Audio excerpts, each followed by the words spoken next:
Good morning. We're here this morning as part of the New Hampshire Supreme Court Oral History Project, to interview Justice James Duggan. And you've asked me to call you Jim, so I will, Jim. Thank you, Carol. The object of this program is to talk about your career so that when you and I are long gone, the bar and perhaps others will be able to see the real people behind the law. So if you don't mind, why don't we start from the beginning, not the real beginning, but your education and early introduction to the practice of law. Okay, we'll start halfway through. How's that? Great. I went to Georgetown undergraduate school, graduated in 1964. I did 2 years in the Peace Corps in West Africa. Then I came back and went to Georgetown Law Center in 1969 and joined the Public Defender's Office in Washington, D.C. I had worked there as an investigator while I was at Georgetown, and I really enjoyed the people that were there. I met some of the clients, and oddly enough, I really liked some of the clients, and they were very interesting people. Will you forgive me for interrupting? How do you think your experience in the Peace Corps really affected what later happened in your career? Well, for me, being in the Peace Corps was a chance to mature.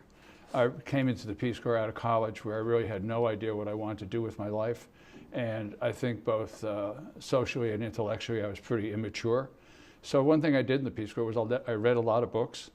And frankly, I grew up, had responsibility for teaching English, for a lot of other things. And it was a great growing experience for me. And so when I finally left the Peace Corps and went back to law school, I felt more mature than the other people who were coming straight out of college into law school. Mm-hmm. But then in law school, I did work at the Public Defender's Office.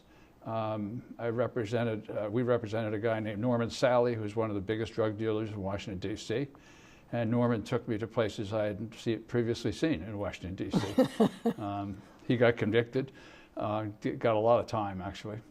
But it was a real eye-opener to be on the streets with him and to work with the attorneys there. So I really came to enjoy the atmosphere of the Public Defender Office. And then, fortunately, one of the attorneys I worked for was Barbara Babcock, who, the year I graduated from Georgetown, became director of the Public Defenders. And so she hired me as a staff attorney. In Washington? In Washington, D.C., right. Mm-hmm. And it was there that I learned about limited caseloads, quality representation, vigorous advocacy on behalf of clients. It was a very difficult time in D.C. because there was a lot of heroin. There were a lot of people going around holding up liquor stores. These were not easy cases. But it was a very professional atmosphere in D.C. at the time. Prosecutors and defense attorneys treated each other with respect. And I think a lot of that has changed, quite frankly, in the intervening years. When you say changed, are you talking about in general the relationship between public defenders and prosecutors? Does that carry over to New Hampshire as well? It has carried over some to New Hampshire. I mean, it's much more adversarial, much more personal than it ever was. I had very few bad experiences in New Hampshire. Only once was I accused of lying by somebody in the AG's office in the New Hampshire Supreme Court. But for the most part, the AG's office here was terrific and very professional. But in D.C., it's really deteriorated from friends that I've talked with over the years. And nationally, it's deteriorated too, where there's a real antagonism between defense counsel and prosecutors. Neither trust the other. So it's too bad, but I mean, I think it's an outgrowth of a lot of other things that are going on in our society. So what brought you from Washington ultimately to New Hampshire? New Hampshire started a public defender program in about 1974. Actually 1972. Paul Semple came up to open up the Concord office, and he and I were friends in Washington, D.C. Oh. So he phoned me up one day and said, we have an opening in Manchester, would you like to come up? And I said, sure. So I came up to New Hampshire and opened the Manchester office. Unfortunately, after I had been there for 6 weeks, Governor Thompson vetoed the contract between New Hampshire legal assistants and the state. And so I went back to Washington, D.C. for a year. And then I came back up So again. it eliminated the public defender's office He entirely? eliminated the public defender's office effectively. But then a year later, the contract got okayed, and I came back up and started the Manchester office. It was just me and Paul Lawrence, later Sumner Cowman, and we only handled felonies in Manchester and Nashua district courts. And we had a contract with the state with limited caseloads. We had ongoing training such as it is for 3 lawyers. And we tried to provide the best representation we could. Individuals charged with misdemeanors had no representation if they were indigent? Right. No, they did have lawyers. The situation we came into was that the private bar was doing indigent criminal defense work. And most of them did a very, very good job. I mean, they handled some really high-profile homicide cases, like the Coolidge case was handled by the Divine firm, and some other high-profile cases. But there was an underbelly of indigent defense that wasn't as good.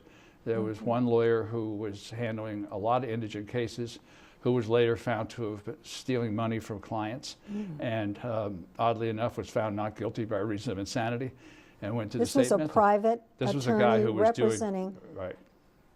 So it wasn't defendants. some people in the bar who were doing it weren't the best. So the courts were very happy to see the public defender, and it was very successful in Manchester. Probably the most interesting case I had in Manchester was I represented a young man who was in Manchester District Court and thought that Judge Capistrano had made disparaging remarks about his mother. He jumped over the bench and assaulted Judge Capistrano and got him down on the ground and punched him a couple of times. And they got him off of him.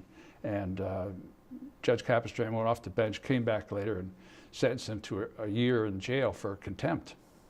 Well, I got assigned to represent this fellow. So naturally, I had to interview the victim. So I went to Judge Capistrano's office, and you know what a colorful person he was. He started telling me about what happened.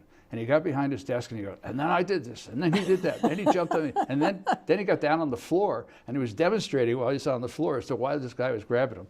The thing that really got him angry was he didn't get a punch back at the guy. So, how did that get resolved? Actually, I got a habeas, and I got the guy's sentence reduced to 6 months. And Judge Capistrano called me after that, and he was furious. And he was yelling at me and all this kind of stuff. And I said, well, you know, this is that, and I tried to explain it to him. And we wound up having a very long conversation. And at the end of the conversation, or at some point, I told him that I speak French. And so I started talking to him in French, and he was talking to me in French. So we ended the conversation on a very high note.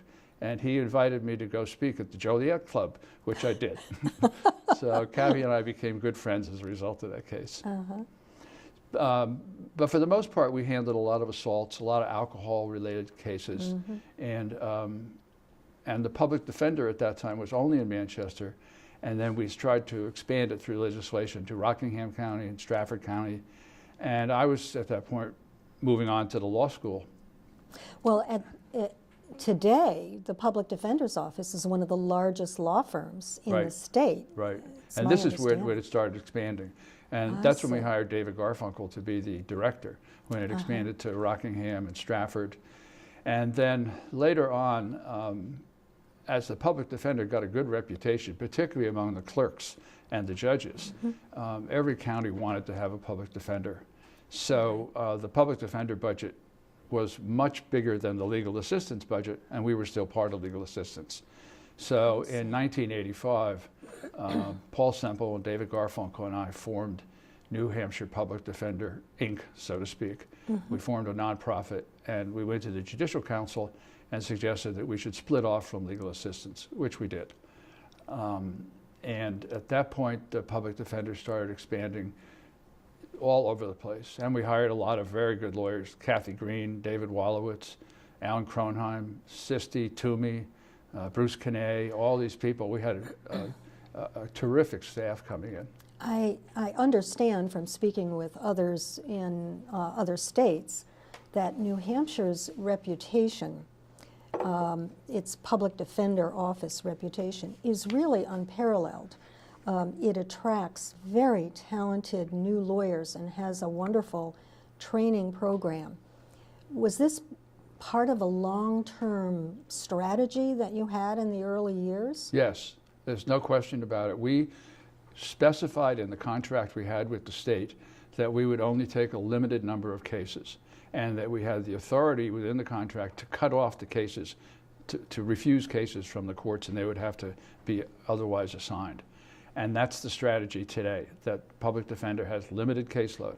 Unlike some states, I mean, there are horror stories out of places like Louisiana and, I don't know, you just pick a state, New York, where the public defenders have 200-300 open cases, and they just plead people guilty. That's all. And they burn out. And there's a person who was the director, public defender in Washington, D.C., Norm Lefstein, who's actually written a book about this and suggested that it's a violation of the Code of Professional Responsibility to take cases when you can't provide competent representation. So it's a huge problem in most states. We've been very lucky in New Hampshire that the courts have been very supportive of the public defender. The legislature has been supportive. And the other thing that happened was that back in '83, '84, when they were paying the lawyers $10 and $15 an hour, the state couldn't even come up with the money to do that. So they wound up in lawsuits against the state to get the money that they had been promised. I represented one lawyer, Jim Reams, as it turns out, who was a defense lawyer in Rockingham County at the time. And Tom Rath was the AG, and he managed to do some magic, and we came up with the money after we filed suit. So that was a real problem. And the legislature got really tired of dealing with sort of this, this bottomless pit of indigent defense. And so that sort of fueled the fire to institute a statewide public defender program. As you worked all those years in the public defender's office, how do you live with the idea that you're going to lose the vast majority of your cases? Right. What is the impetus to keep going? Well, as one friend of mine said, if I won a lot of cases, there'd be something terribly wrong with the system. So you have to sort of start from there. But I think that you draw a lot of energy from satisfying relationships with clients, helping clients who are in a lot of trouble. You're right, most of them wind up pleading guilty or being found guilty. But I had a case of a fellow once who was charged with breaking the leg of his 6-month-old child. And he had no prior record, and I'm not sure what, it was a fit of anger, I think. Well, the baby was okay, and his wife stepped up and said, we got to fix this. And they got into counseling, and he started getting his act together. And by the time I finished representing him after a year, he was a different person. He wound up going to jail for a fairly short period of time, but it had made a huge difference in his life. And I had been able to work with him to get him in touch with social workers in various agencies to help him turn it around. So there's that kind of satisfaction in the work. It's not just getting not guilty verdicts, although that's big, to try a lot of cases, which makes it fun. A lot of the work is, it's got to be challenging from the standpoint that you're dealing with people in trouble all the time. Were there any funny parts of the work? Fun stories? You've told me, I'm aware of this, one case that tickles me, and that is the Sister Green case. Oh, the Sister Green case, yes. That was a funny case. 3 guys were arrested in a house with 13 or 14 guns in the house, and they happened to be felons. And felons can't possess guns, and so they were charged with being felons in possession of guns. So we went to trial, and make a long story short, the jury came back and found all 3 of them not guilty. And I was completely stunned. Kathy Green says, who was representative, said that I said a bad word when the jury verdict came back, and that other people in the courtroom heard me. Attorney Green was co-counsel with you? Yeah, she represented one of these gentlemen.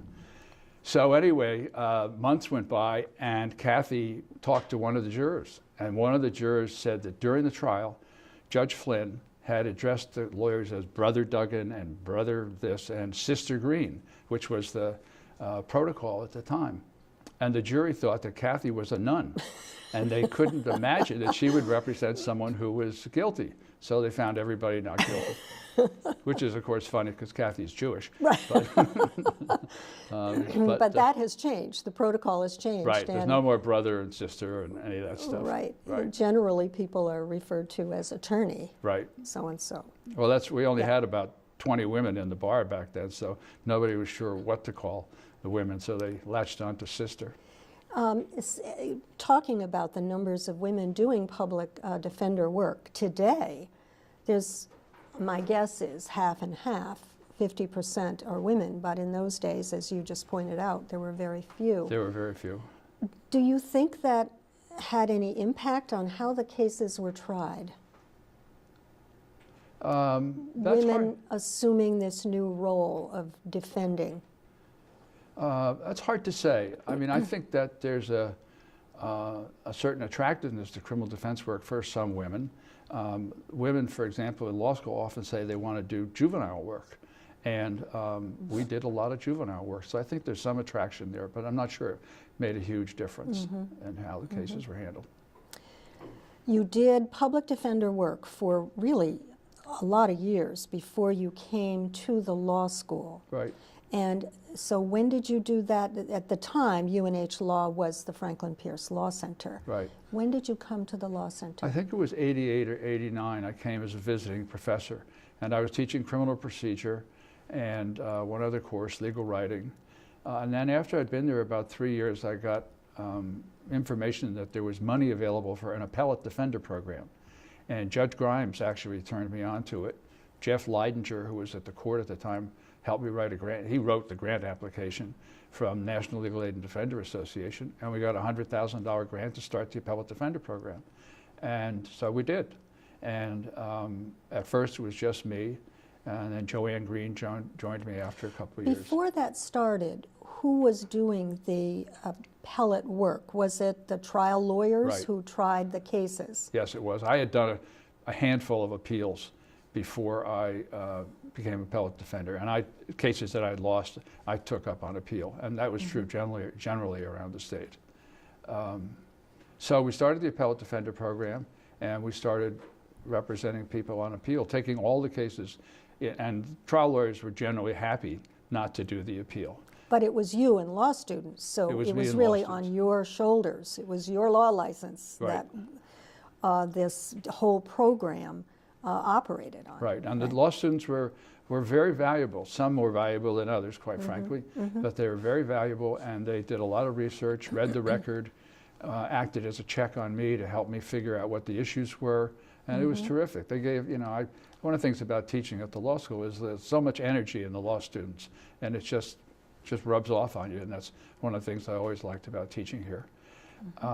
So we handled a lot of cases. I probably argued about 300 or so cases in the New Hampshire Supreme Court, and didn't win very many, but every once in a while they'd throw me a bone. Probably the most important case we won was not in the New Hampshire Supreme Court, was in the First Circuit, where I had challenged, the court had a rule at that time that they could turn down any appeal. And so they turned down a case that I had, it was a conviction for a felony. And there was no transcript, they just turned down the case. So I went to federal court and argued that this was a violation of due process.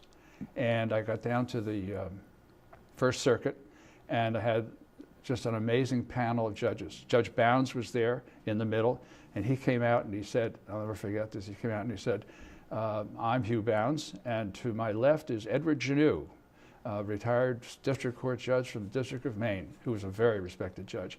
And to my right is Bailey Aldrich. Now, I thought Bailey Aldrich was dead. I had a big picture of him in the First Circuit, and he was very intimidating, and he just scared the hell out of lawyers. And Bounds went on to say, I hope you're all very well prepared. But I won the case, and they held that the New Hampshire Supreme Court could not turn down a felony case without first having availability of a transcript. And so did that lead to a change on the Supreme Court with regard to cases that were discretionary, mandatory. Right. They didn't turn down any more felony cases. Okay. But they were, I mean, these cases were not winners by any stretch of the imagination, but they were entitled to full and fair review. So that was probably one of the most interesting cases that I had as appellate defender. I had another case on double jeopardy called Heald versus Perrin, where I convinced the court to make a mess of double jeopardy law for the next 10 years. It was finally corrected. We're still struggling with it. I think you all finally corrected it. But it was great court to argue in front of. I really enjoyed it. So you were at the law school, the public defender, appellate defender program for a number of years. Right. And at some point, you became dean of the law school. Yes. And when was that? That would have been about 2005, 2006. Bob Viles, who was dean, was looking to get out, and he sort of asked me if I would be interim dean. So I agreed to be interim dean, not realizing what a terrible job it is to be dean of a law school. Everybody's after you. The students hate you. The faculty hates you. You know, you're really caught in the middle. So it was not a fun job, but it had to be done, and someone had to kind of keep the trains running where we went out, and hired a new dean. So the reward was that I got a sabbatical at the end of it, and I went to. Couldn't get far enough away, so I went to Australia for 5 months, and then came back and started teaching again. And it was after that that I applied to be a judge on the New Hampshire Supreme Court. What was that process like? It's changed over years, but when you went through the process, when I went through the process, Governor Shaheen had instituted a judicial selection commission. I filled out a lengthy questionnaire. The committee went through the questionnaires. They interviewed a whole bunch of people. I think they interviewed probably 10 or 12 different people. And then they selected 3 people to be interviewed by Governor Shaheen. She interviewed 3 people, and to my surprise, called me up and selected me to be on the court. I think it helped my position then, that I was something of an outsider, not very well. I'm as well known in legal circles, not very well known politically, and because it was just after the impeachment proceedings had gone on. So I got confirmed, and I went to the court. And when I got to the court, there were a couple of things that really hit me. First is it was very quiet. I mean, coming from a law school, we had 300 students running around. Getting to the court was like, you know, going to a funeral parlor. And the second thing was that because of the impeachment, the court was way behind in its caseload. Judge Netto and Judge Delanis had preceded me by about 6 months. And so I got there in January of 2001, and the 3 of us, along with Judge Broderick and Chief Justice Brock, we all kind of put our shoulders to the wheel and really started getting into the caseload and getting opinions out. And it took about a year, 18 months before we were getting back up to speed. And we worked very hard. So it was a transitional process. And the other thing I remember about coming to the court when I started drafting opinions is, first of all, you don't realize how incredibly talented the staff is. The law clerks are one of the great joys of being an appellate judge is you get to work with these law students who are the smart ones. You know, the ones that used to sit in the front row and raise their hand. And, you know, I was sitting in the back row. They are terrific to work with. Yeah.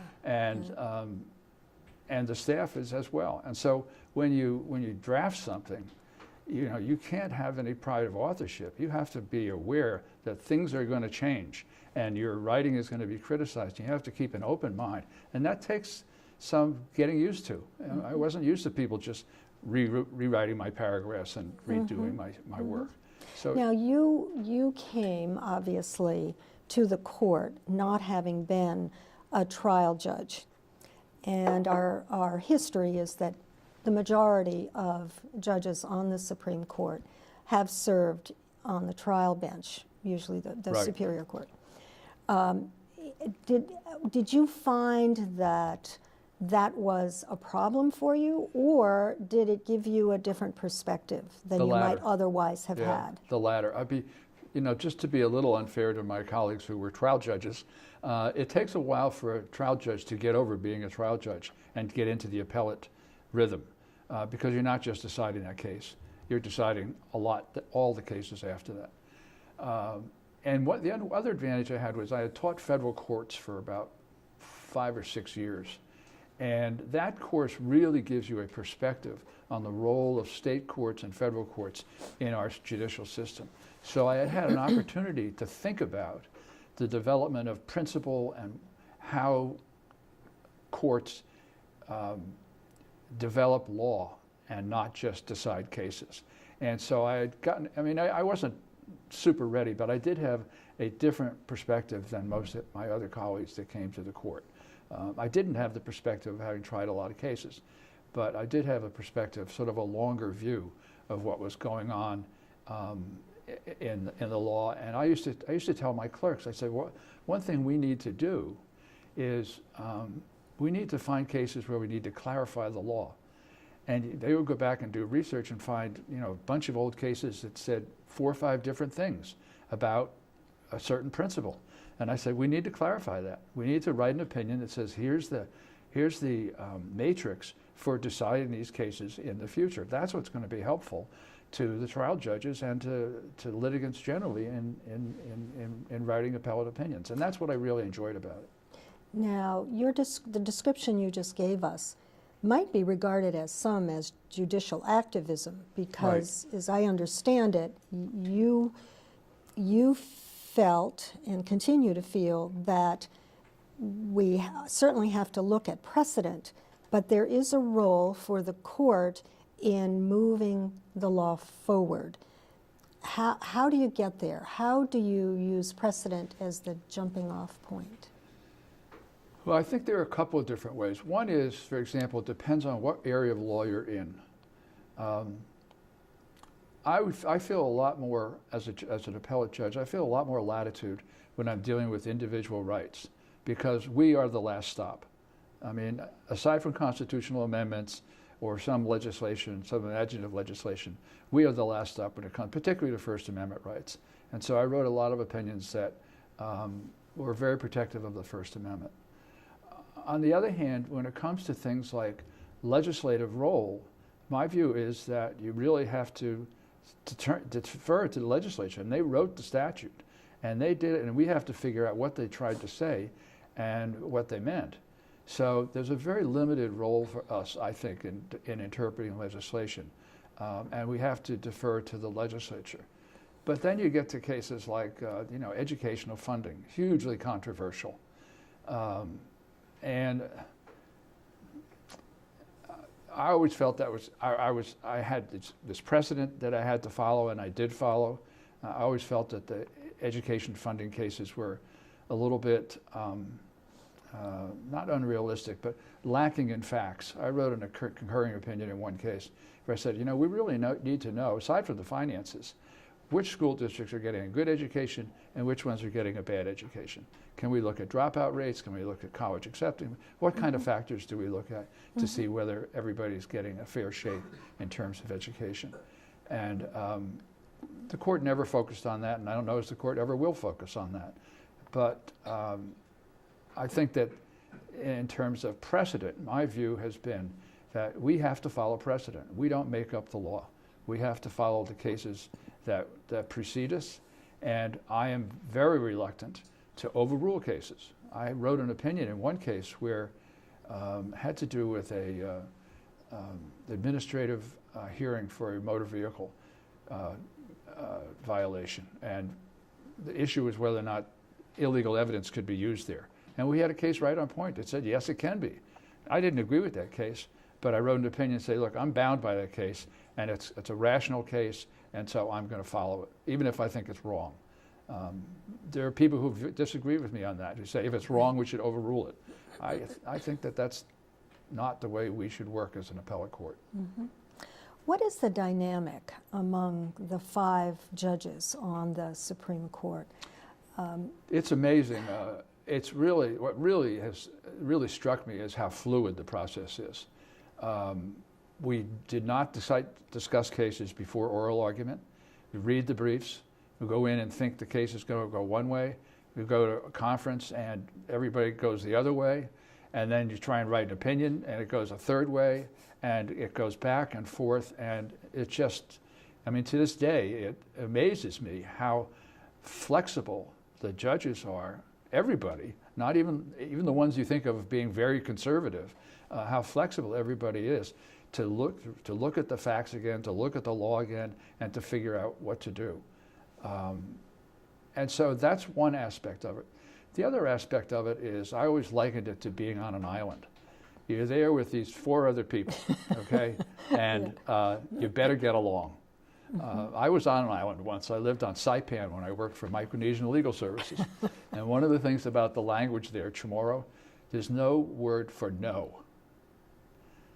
People don't, if they're going to say no, they say maybe, or I'll think about it, or, you know, so they don't draw hard lines with one another. The same is often true on an appellate court. We say no a lot. I mean, we have dissents and everything. But more than anything, it's a collegial process where I give my opinion to 4 other people, and they come back and try and help me make it a better opinion. And I do the same. And if I violently disagree with someone, I'll say, you know, I really don't think I can sign on to this, and here's why. And you try and treat each other civilly and with a lot of respect. And that's how you get along, because it's important to keep that dynamic. Lawyers often are interested in knowing whether oral argument makes a difference. Yep. In your view? It does, absolutely. As I've often said, oral argument, the half an hour that we have on that case, is the opportunity that I have to do nothing except think about that case. Even if the lawyer does a terrible job, I've still got to think about how I'm going to decide the case and ask the questions that are going to help me decide the case, or listen to my colleagues ask questions that are going to help me think about the case, and look at the statute in front of me and just consider the case law, so that by the end of oral argument, I'm probably as knowledgeable about that case as I'm ever going to be, unless I'm writing the opinion. Then I'll get more knowledgeable. But it really is a good opportunity to focus on the case, and it changes minds. There's no question about it. I've seen it happen any number of times where, as I said earlier, you go in thinking one thing, you come out thinking something entirely out, either because some lawyer has made a great argument or some lawyer has made a terrible argument. There's that too. Yeah. Right. But for the most part, the lawyers are helpful. We get our share of not so great briefs, and most of them are too long. But they're helpful in the process, and they're helpful in deciding the case. I'm often asked the question, how are the cases assigned? Assigned? Assigned cases. So why don't you explain? Because I think we to this day continue the practice. So what we do is we take a slip of paper and we write down the number of each case on a slip of paper, and then the slips of paper go into a silver urn or a plastic bowl, whatever happens to be available, and we go around the table in order, 1, 2, 3, 4, 5. It's a very hierarchical institution. And we draw cases, and you pick out the number, and that's the case that you're assigned to write.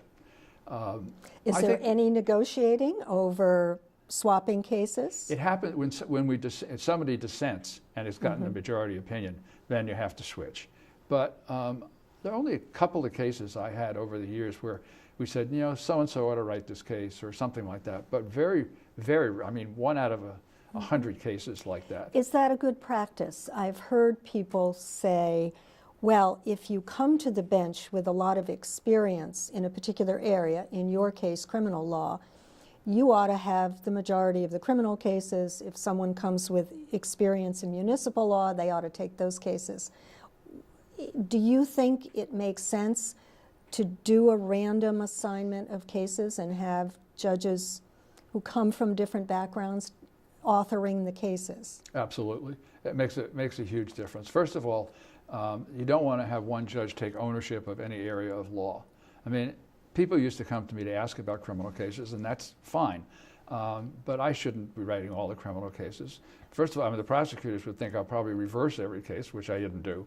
But it also kind of spreads the load around, because there are cases that nobody wants to write. You know, there are utilities cases out there about rate setting that are really very, very difficult cases. So somebody's got to do that. Somebody's got to do that. And it helps bring a fresh mind and a fresh approach to cases. I mean, when I was on the court, I actually loved writing municipal cases. Never did anything in that area, but I found the area of law to be fascinating. And the insurance cases were also fascinating to me. There's a great bar for the people who do insurance work. They're really very helpful. And workers' comp cases, there's a great bar that does those cases. And so you get really good briefs. And one of the last cases I wrote was a huge workers' comp case, which was a huge amount of fun and very intellectually satisfying. So you get into cases that you really don't really know much about, but it's intellectually stimulating. I think good for the development of the law. As you look back over your time on the Supreme Court, are there cases that you think really were watershed cases, or cases that you are particularly pleased that you had an opportunity to write? Well, I've reached the age where I need to look at my notes.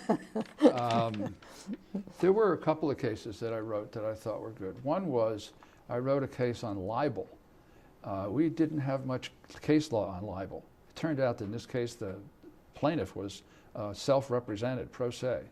And we wrote a case about the liability of newspapers and for printing libelous, false material. And clerk I had at the time, Tom Boshin, did a fabulous job organizing it, putting together principles, and that was one case that I thought was really interesting. Oddly enough, one of the other cases I had was a case on electronic discovery.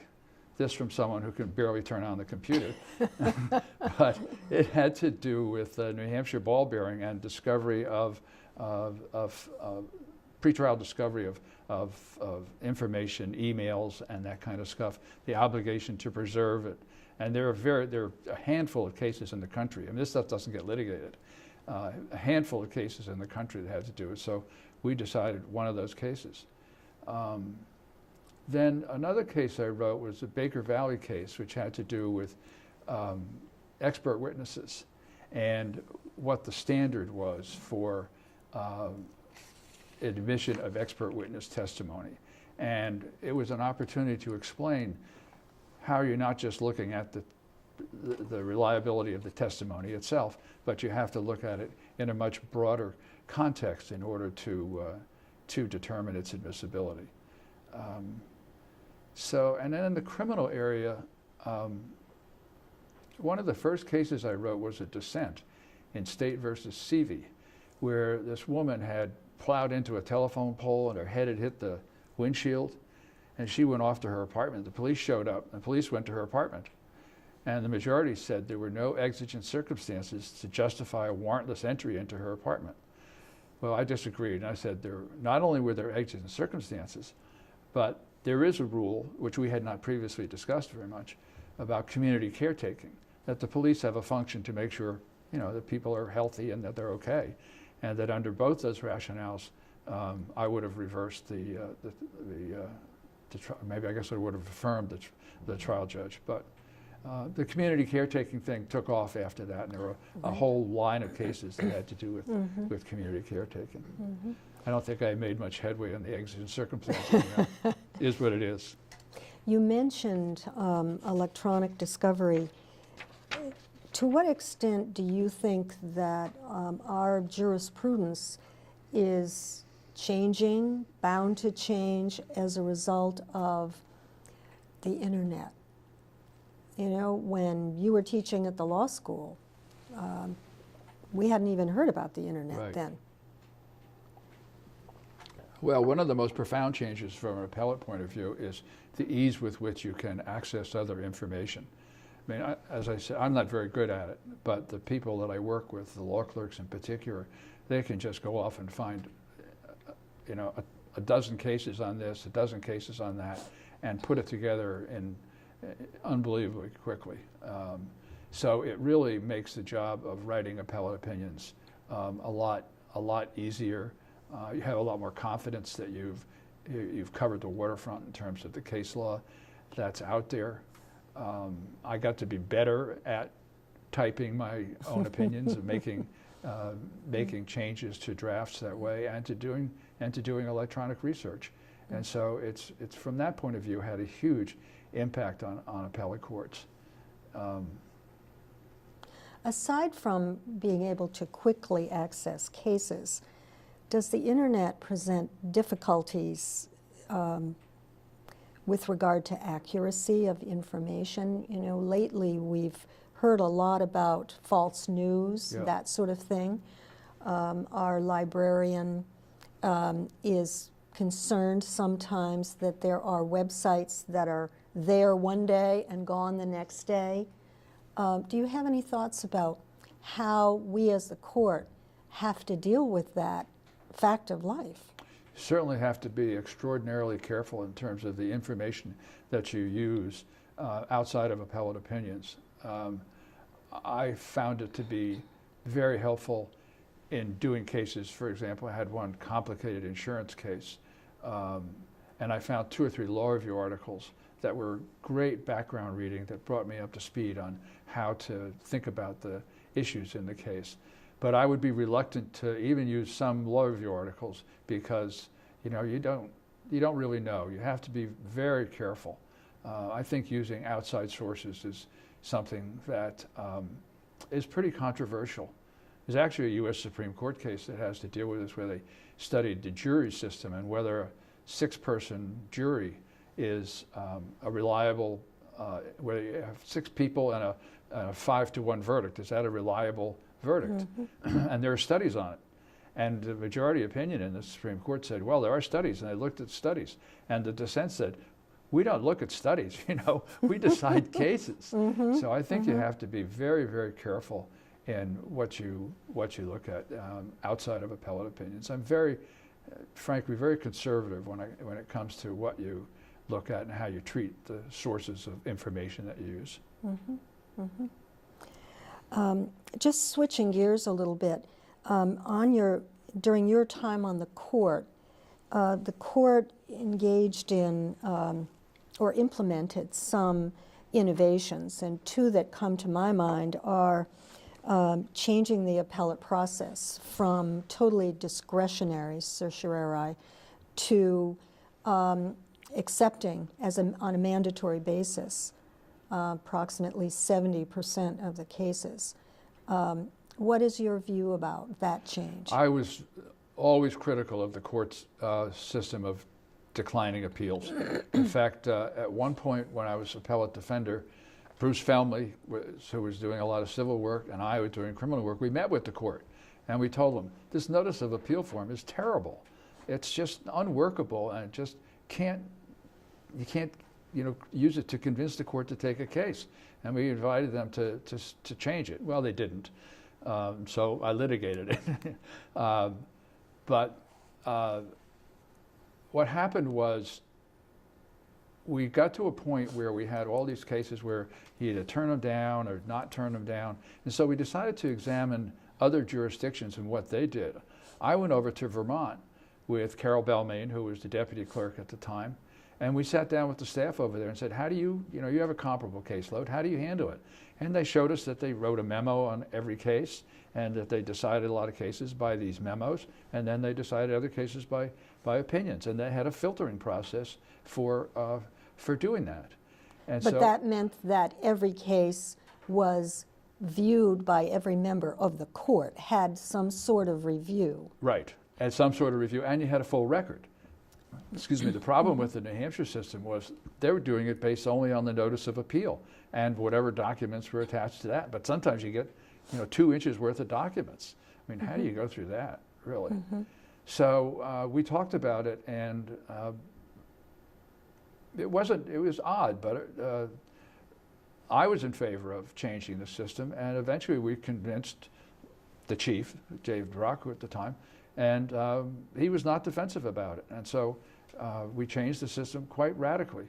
And I think it made our lives a lot easier, because then we could look at a lot more and better information to decide cases. We could look at briefs and a record to decide the cases. Didn't mean we had to write an opinion, but it did, and it put more work on the lawyers. But I think the lawyers also felt that they were getting a fair hearing.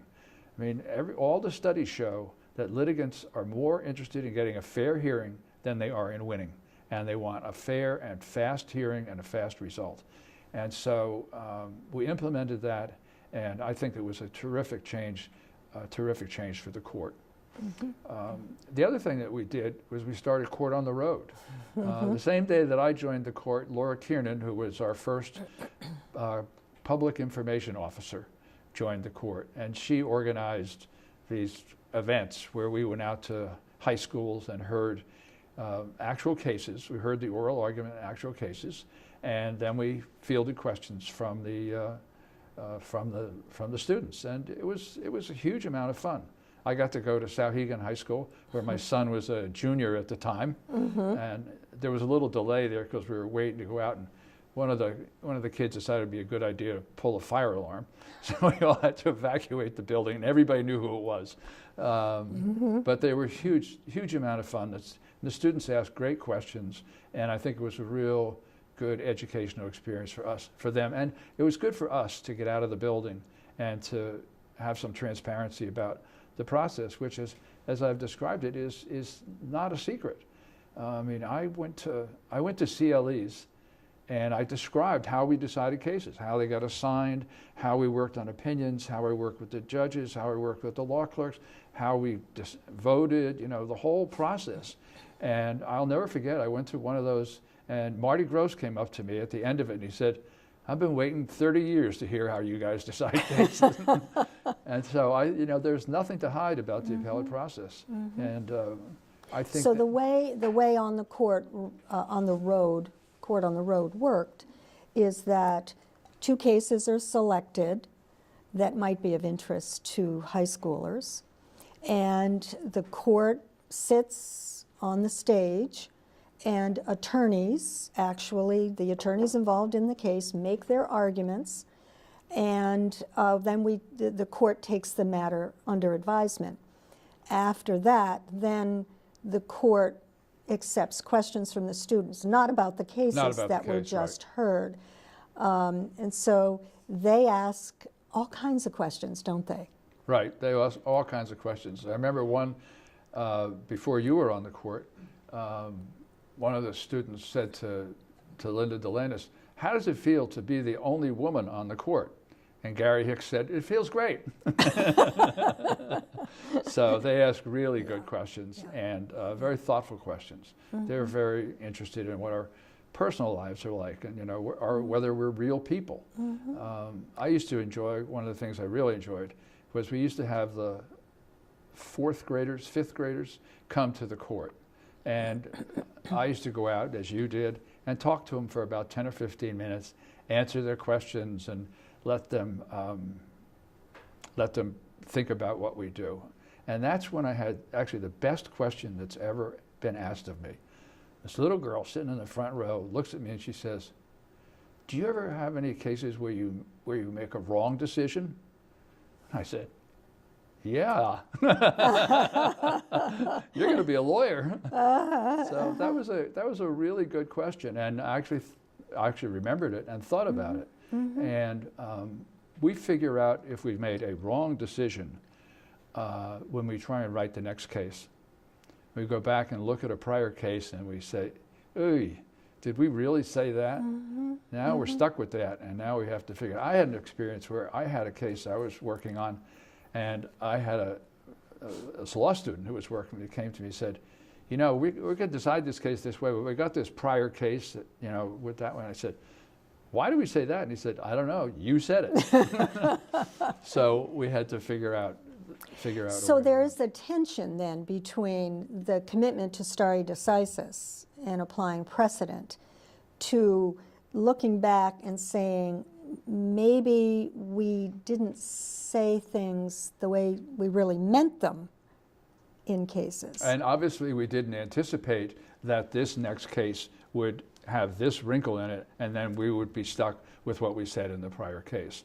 And that's a problem. That's why you work so hard on the opinions, is to try and make sure you've said everything that's not going to, damage the development of the law in the future, that's not going to impact the trial judges in a negative way. And we have to be you have a lot of audiences when you decide a case. You have the litigants, you have the lawyers, you have the trial judges, you have the public, you have the future, and you have to be thinking about all those audiences when you write an opinion. And sometimes you don't. Sometimes you make a mistake. And I suppose it's hard to resist the temptation to say too much. Yes, it is. I think that you really have to be, especially in a case where you're, as I said earlier, trying to clarify the law, and you go off and say this and say that, and there's a real risk that you'll say something that's going to be damaging. Unnecessarily. Unnecessarily. So I suppose the approach that you've been describing is decide the case in front of you and clarify the law in order to decide the case in front of you, but you can't overstate things because new facts may require a different perspective. Right. Yeah, you really have to understand the limitations of writing an opinion. I actually have one case that wound up in the law school textbooks, much to my surprise, that had to do with products liability. Products liability, it's not my specialty. But I wrote an opinion that had to do with whether to prove a products liability case, you had to prove an alternative design, and a lot of states had adopted that rule, and I rejected the rule. But an opinion that kind of laid out what the elements are of products liability and why this is not a good rule, and it was a good opinion. And that's the kind of opinion that really gives you a lot of satisfaction, is writing something that really is very useful and provides a basis of educating the members of the bar and the litigants about, and the trial judges about what the law is and how it's developed. We often, in speaking to people about how the court works, people will be surprised when we say how much of our caseload comes in by individuals who are representing themselves. Right. What are your thoughts about the court's responsibility to handle cases that are not being argued by lawyers, that are appeals being written on notebook paper by pro se, self-represented individuals? This court has taken a very, really taken the high road when it comes to those cases, because they get the same kind of attention, sometimes more attention, than the cases where there are lawyers. One of the things the court did when I was appellate defender, they would get, as you say, reams of paper from a prisoner saying all these constitutional violations. And they'd phone me up and say, hey, we got this case we'd like you to take a look at to see if there's anything there. And so I actually got one case where, I had that much paper to go through with a law student helping me, and we found something. And we wound up briefing the case, and I'm not sure if we won or not, but there was an issue there. And so the court has, on occasion, appointed lawyers to act as counsel pro bono for people on appeal. We do go out of our way to try and see if there's anything there, because we're the last stop. Whether it's a landlord-tenant case or someone who's doing 20 to 40 years in the state prison, we are it. And so we have to be ever aware that, sure, as I said earlier, one of the functions of an appellate court is to develop the law, but the other function of the appellate court is to correct error. And that's hugely important and very time-consuming, but the kind of thing where you just really have to take the time to go through all this handwritten stuff and figure out if the litigant has anything that is worthy of consideration. You were talking about fourth graders and court on the road, and frequently a question is, what do you do when you're not immersed in this work? Well, when I was on the court, not much. I can tell you that. Now I do a lot. It's very time consuming. I mean, reading briefs is very time consuming and not always fun. You get a good brief and it's fun to read 35 pages. You get a bad brief and it's not so fun. So, but you really have to have other things and other pursuits. And I read a lot, oddly enough, and I do gardening, go out and, you know, work in the garden and play golf. And you travel. And travel, and travel. And now that I'm retired, I'm doing a lot more of that. So, but it's an appellate court, you know, you take 2 weeks off and you come back and nobody else has covered your cases while you're there. My friends in the Superior Court, they have somebody who's signing off on all their motions and stuff. No, you come back from vacation and the pile of briefs to read is just bigger and better. So it's no vacation from it, which is, you learn pretty quickly that it's taking time off is a double-edged sword in appellate court. It's great to get away and all that kind of stuff, but it's not it's not rewarding in the sense that it lessens your caseload. You're retired now, and you have been for a year, 2 years? I lose track. 4 years. 4 years. Oh my goodness. If younger lawyers were to come to you and say, what characteristics do you think an appellate judge, a New Hampshire Supreme Court judge, should have? Because I'm examining whether I want to shoot for that. What would you say? I would say this. I would say that the most important thing to do is to do your job and do it well, whatever you do. If you're a trial lawyer, do that and do it well, and get yourself a reputation as someone who is honest and reliable. I think, you know, not to blow my own horn, but I think I got myself a reputation as someone who judges listen to. When I made an argument, it was something that was not crazy. You know, it was plausible and worthy of consideration. One of the federal judges came over here once to talk to the students, and he said, you know, what you want to do is you want to be like Duggan. I said, what? He said, yeah, when Duggan says something, judges listen and they pay attention. And so it's important in terms of your personal integrity to be making judgments for clients and in the system that are responsible and professional, and to handle yourself in a responsible and professional way. Whatever you do, do that. And I think that's a key to being considered for a judgeship. I didn't ever think that I would be a judge, to be honest with you. It happened that there was a vacancy there were 3 vacancies on the court. And I happened to be in Australia at the time on sabbatical, and I said to myself, well, what the heck, you know, I'll give it a call, I'll give it a go. And I wrote the application, and I'm not often proud of what I write, but I wrote that and I said, you know, that's not bad. You know, I could persuade myself that I could be qualified for this job. And so while I was very surprised when Governor Shaheen nominated me for the court, I never had any doubts that I could do it, and do it in a very responsible and professional way. Okay. Thank you. It's been good talking to you. Yep.